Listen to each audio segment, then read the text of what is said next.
Greetings, ma'am. This is Adishonest Abraham, and I'll be talking to you about my presentation, which is about the content theories of motivation. So, the presentation that was given to my group was the content theories of motivation, needs hierarchy, theory X, theory Y, application of theories at workplace. So, in my group, we have myself, Adishonest Abraham.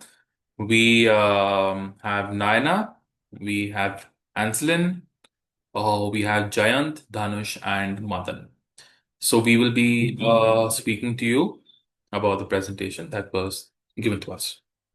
So the first one that I would be speaking to you about is the content theories of motivation. Well, so you're basically content theories of motivation has a few couple of important points that I'll be liking to share to you. So basically, it tries to focus on what motivates people.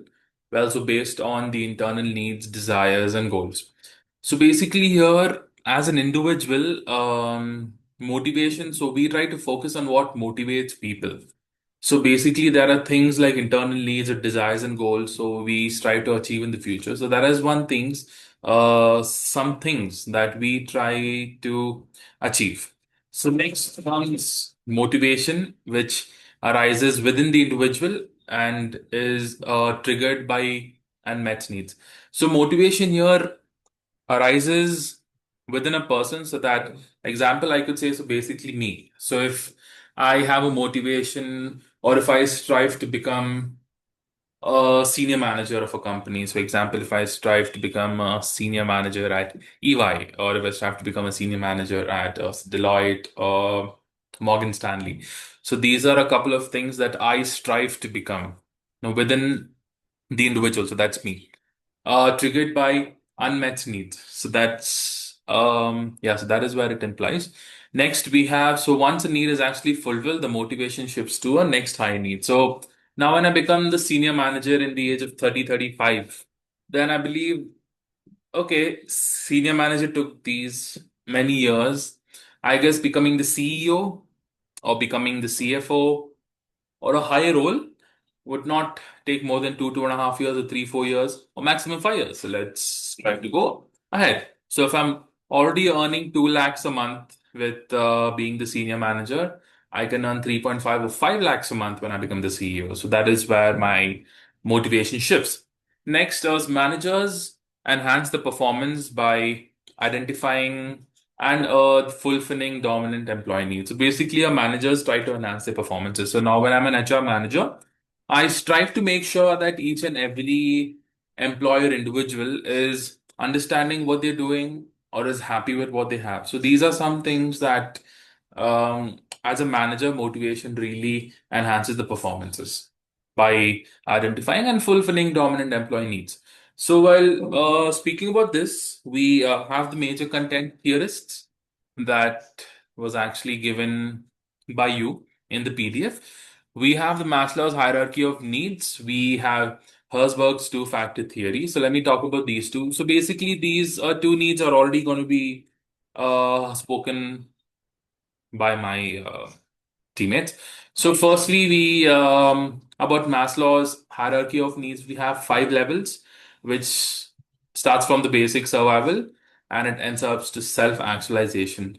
So these are basically needs onto where an individual tries to make sure or understands onto himself in an organization, from joining in the company from a basic level of survival and then onto having a self actualization that, okay, so this is what I am, this is what I've done, etc., etc. So speaking about Herzberg's two-factor theory, so Herzberg's two-factor theory brings upon motivators versus hygiene factors. So here into motivators, we have something called as achievement and recognition, and it also goes on. So here into motivators, we have achievement, whereas we strive to work upon, so that we achieve our goal. And there's something called as recognition, which we strive to become a kind of a place in the organization. Next, we bring hygiene factors, which have salary and work conditions. Basically, hygiene factors are these things that really imply in the organization, and it affects our working performances as well. So if the work condition is good, if the environment is good, if our salary is tight, that basically means well paid, we would work well. Why not?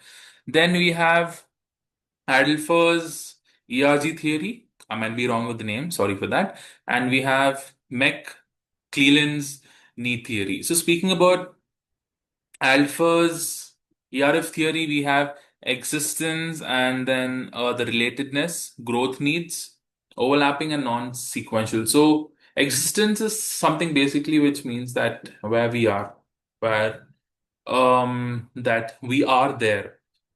Excuse me. Yeah, so that's about existence.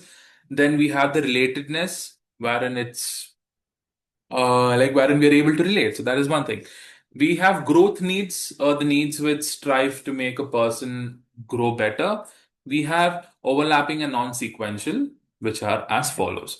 We have McClelland's need theories, wherein we have the needs for achievement. So what are the needs that basically is desired or needed for a person to meet his achieved goals or his achievements? So these are some things that really try to imply on. So the needs which basically imply. So those are a couple of needs that really is desired for achievement. So that's one. Then affiliation. So affiliations is a part of the theory.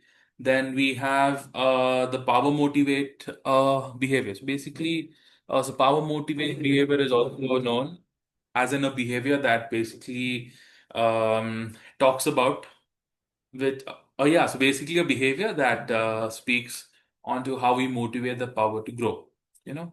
So that's a power motivate behavior. So these are a bunch of major content theorists that have explained their theories. We also have the Maslow's hierarchy theory of needs, as I also told you, that will be explained. We have theory X assumptions, theory Y assumptions, and then we have the applications of the motivation theories like workspace, which will be spoken by my teammate. Good morning, ma'am. I'm Naina. My roll number is 51. So, I will be talking about the Maslow's hierarchy of needs. So, Maslow's hierarchy of needs is proposed by Abraham Maslow in the year 1943. So it consists of total five levels. So the base level, which is physiological needs, which includes the basic needs of a human, like food, water, shelter, like proper sleep, clean air, etc. So this is the basic need required by a human while compared to the other four levels of needs. So the second last need is the safety need, which include financial safety, physical safety, and proper health and well-being.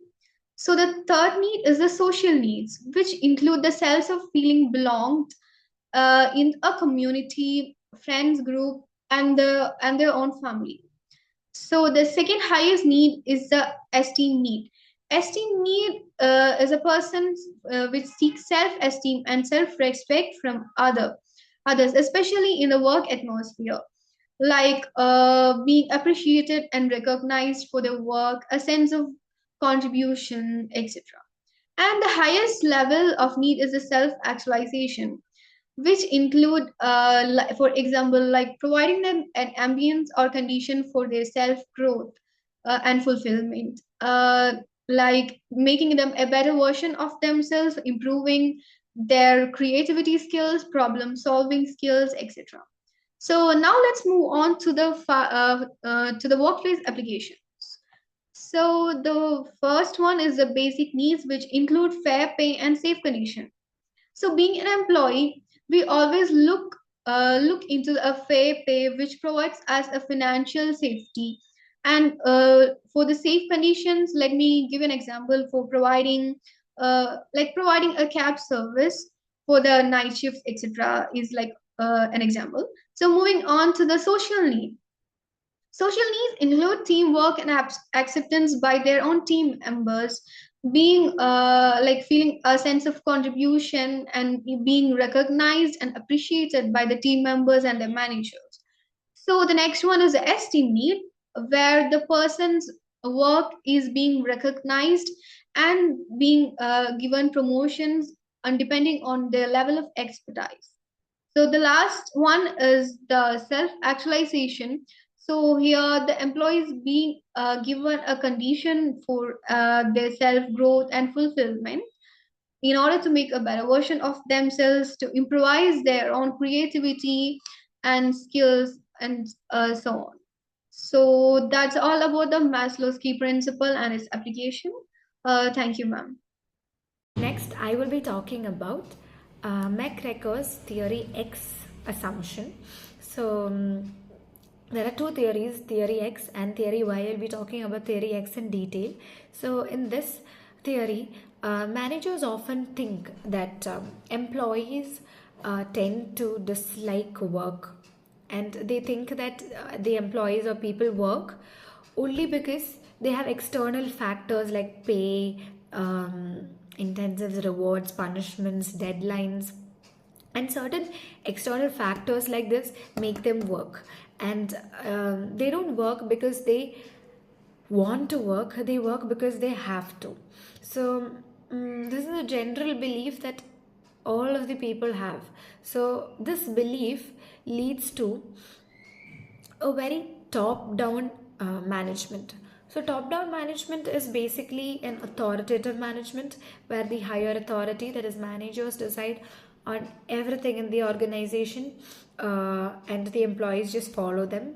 They make a strict set of rules and they expect the employees to follow them. So, there's no creativity and innovation from the employee's side in this kind of top down management.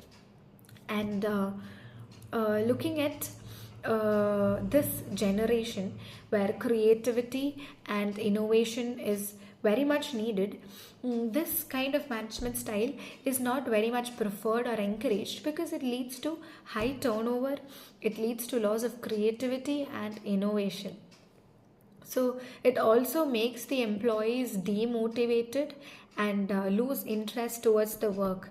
They feel like they're treated in a very bad way. They're treated only because they want the work done. So there's no trust from the manager's side. Managers think that employees can't be self motivated. They think the motivation to the people are only these external factors like salary, deadlines, punishments, etc. So they set these punishments and pays as a factor for the employees to be motivated as well. So following the top down management is not always preferred when it comes to organization where creativity is not much encouraged and where repetitive and discipline is more important than creativity. This kind of management style works. But then when it comes to an organization where creativity and innovation comes to the top, this kind of organizations, this kind of a management style doesn't work. So that's why McGregor also came up with theory Y, which gives a more positive outlook to the employees, and that theory Y will be taken by Jayanti. Hello everyone. Today I am here to speak on the application of the motivation theory at the workplace. The first one is combined models. No single theory explains all the human motivation. So the manager will combine all the ideas of all the three theories to understand better drives of each employee. For example, offering the both the recognition and the growth opportunities increase the satisfaction and the productivity of the growth in the company. The second one comes to the use of the Maslow's framework. According to him, employees must have the basic needs to meet before they can focus on the high goals, right? The physiological, fair salaries, proper facilities should be given in the company. The safety, the job security, and the safe work condition for all the men and the women. The social, the teamwork, and the inclusion. The estimate, the recognition and the promotion. The self-occupation, the creativity and the personal growth. The manager can use these levels of design to benefit the reward that fit for each stage. And the third one comes to the applying of an Eisenhower theory. Okay? Separates the job factors into motivators like achievements and recognition, and the hygiene factors like salary and the company policy. Improving the motivators lead to that. through satisfaction, while the hygiene factors prevent the dissatisfaction. So both must be balanced in the organization. The fourth one comes to the adapt theory, White's principle.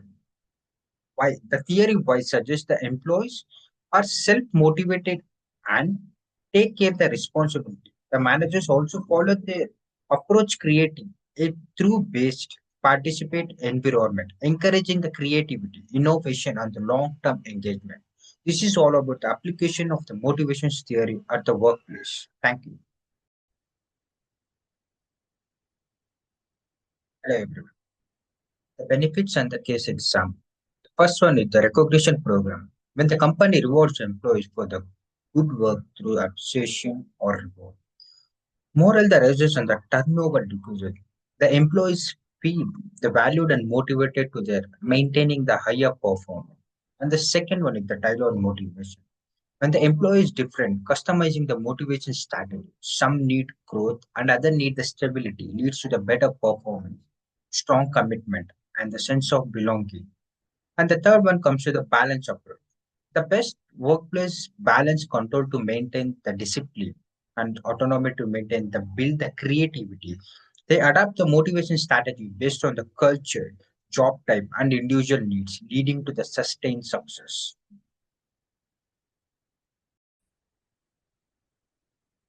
Hello, everyone. Understanding what motivates employees at different level leads to better management and organization success. Modern management wisdom, content theories, and Maslow's hierarchy provide insight into needs that drive behavior. Theory X and Y demonstrate how management assumptions shape leadership style. Combining these theories enhance engagement, creativity, and performance. Efficient management understand motivation as dynamic, requiring continuous adaptation to individuals and organizational needs. Connection to management theories. Maslow's hierarchy of needs, human motivation progress. Theory X and Theory Y. Theory X employees dislike work and need strict supervisor. Theory Y employees are self-motivated and seek responsibilities. When managers combine these motivational theories, employees' engagement increases, workers feel understood and valuable, creative and innovative growth motivates employees take initiate, performance improves, people align personal goals with organization objectives. Modern workplaces are dynamic, meaning employees' motivation change over time. Therefore, effective managers must continuously assess and adapt to the evolving needs of individual and the organization as a whole. Thank you.